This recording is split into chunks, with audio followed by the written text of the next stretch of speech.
Some have pointed with justifiable pride and called him the new breed of fighting man. But if breeding is to be consistent, if it's to mean anything, then this is the same man that went ashore at Iwo Jima, Guadalcanal, Incheon, and only yesterday at the Batongan Peninsula in South Vietnam. History has dictated few changes in the life of a United States Marine. His primary mission is still the winning of the battle.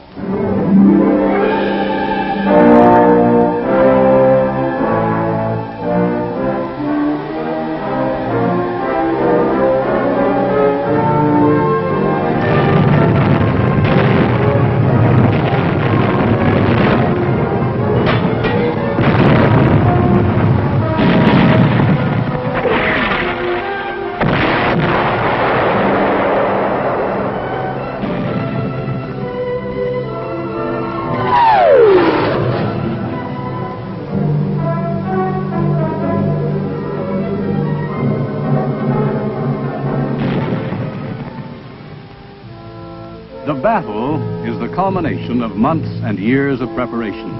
Suddenly, all of those seemingly small, isolated moments of rigorous training are funneled into a few days, a few hours, when mobility, firepower, and leadership must take on a definitive pattern within the framework of a calculated risk. A pattern that not only acknowledges the strengths and weaknesses of the enemy, but also the time and the place where he can be defeated. The time, 0630, September the 7th, 1965. The mission, Operation Piranha, a 4-day search and destroy action by combined United States and Vietnamese military forces against a suspected stronghold of 2,000 Viet Cong guerrillas on the twin peninsulas of Batongan and An Key, 20 miles south of Chu Lai. For the men of the 1st Battalion, 7th Regiment, this was the sort of operation for which all Marines are qualified. Born of time, necessity, and circumstance, and nurtured to near perfection under fire during the Pacific Campaign of World War II, the amphibious assault has become the trademark of the Navy Marine Corps team, a symbol of their role in America's combat readiness.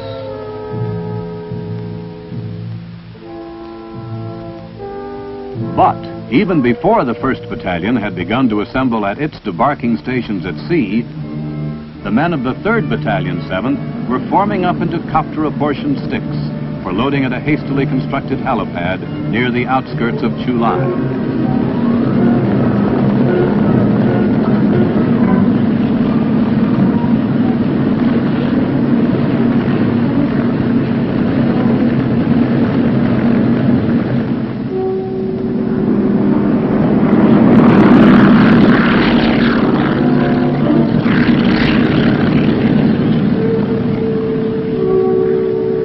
This was the vertical envelopment doctrine in operation. Utilizing 3 centrally controlled helicopter squadrons, the men of the 3rd Battalion were airlifted to Landing Zone Oak, a strip of elevated ground running across the twin throats of Batongan and An Key. From here, they would act as a blocking force to the retreating Viet Cong as the 1st Battalion began its push from the beach.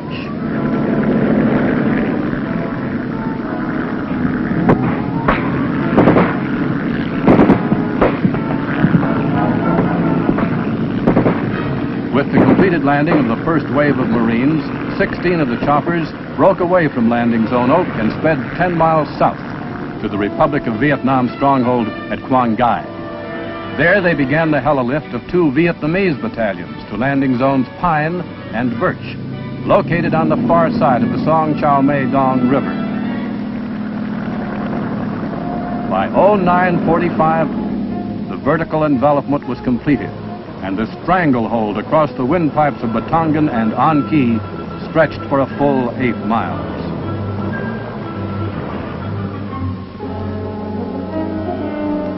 By late morning, advanced Marine patrols had already moved in from the beach to their first objectives, and others formed up, ready to follow.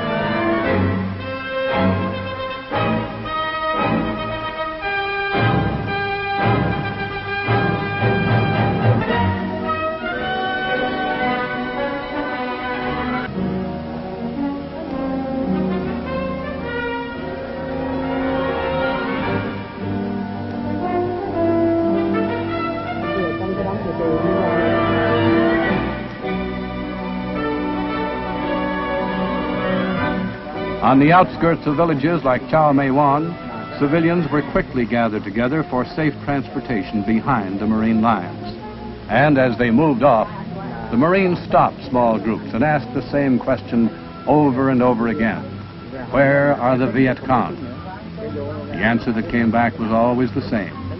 They're gone. They left before you came. The expected Viet Cong resistance at the beaches had never materialized.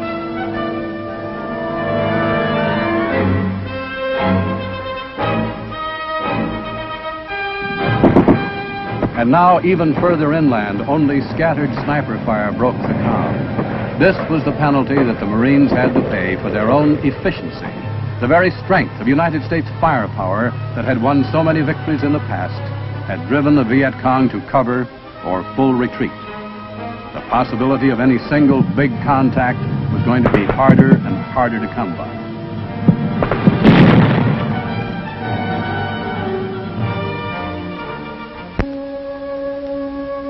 As night fell on their first day ashore, the Marines dug in and waited. Finally, the word came back. Only 4 Viet Cong killed, 6 captured, 48 suspects being held. It was evident that an old, familiar pattern of battle was taking shape. The Marines had seen it before, at places like Iwo Jima, Saipan, and Guadalcanal. 3 of the 4 Viet Cong killed on the previous day had been flushed from a cave. This could mean only one thing. The Viet Cong were there all right, but they'd have to be dug and blasted out.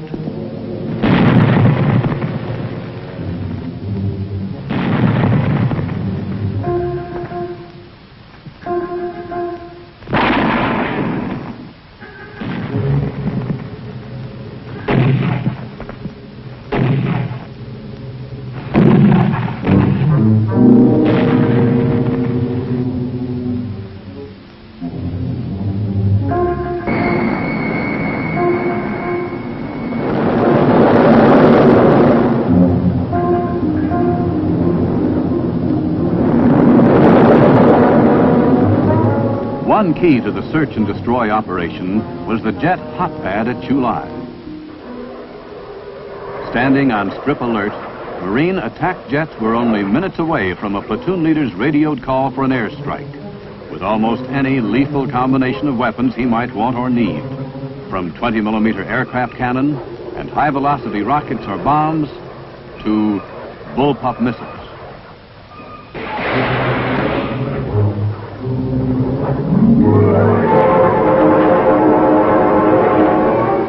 For the first time in Marine Corps history, control of the air support elements was handled by Marines circling above the battlefield at 18,000 feet.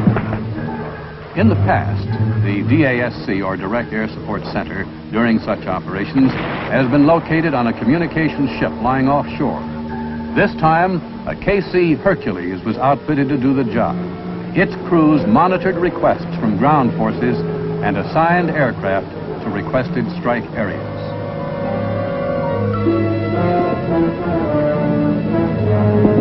But if the innovations of the jet airstrike and DASC were important to the success of the Piranha campaign, the backbone of the attack was still the man on the ground, the man with the singular philosophy embodied in the words leadership and discipline.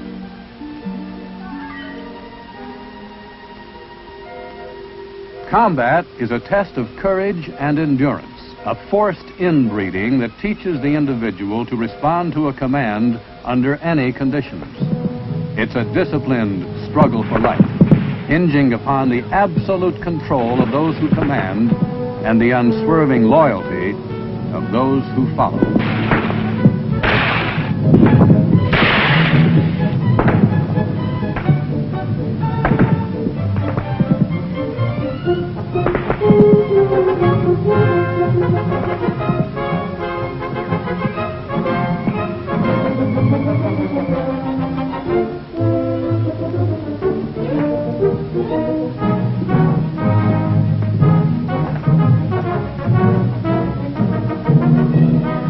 the end of the second day, the Marines had confirmed 70 Viet Cong killed, 4 captured.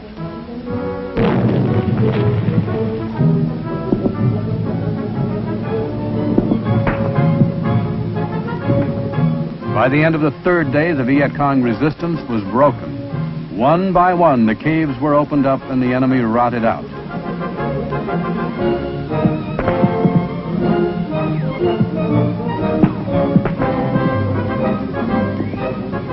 When the smoke had cleared over one hole, the Marines discovered, to their amazement, a limestone cavern over 6 feet high and 250 feet long.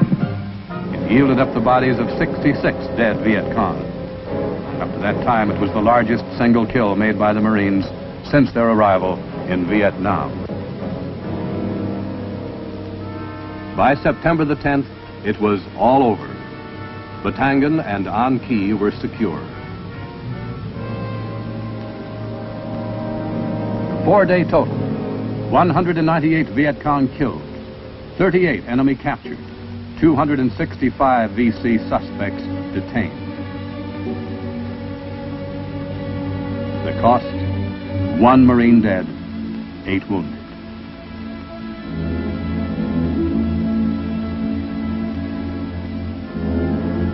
While several elements of the Marine assault team were being withdrawn to another battle area west of Da Nang, others remained behind. For while the Marines had completed their primary mission, had won the battle, there was still a further American responsibility. The villagers needed food, medical supplies, and continuing protection. They needed assurance that they were realizing the beginnings of justice. For without justice, security and self-dependency would never arrive. All Americans in Vietnam, both military and civilian, know there's more than a fighting mission for them in their support of the embattled Republic of Vietnam. They have heard and understand the words of President Johnson, who said, "A nation cannot be built by armed power or by political agreement. It will rest on the expectation by individual men and women that their future will be better than their past when the final battle is won in Vietnam."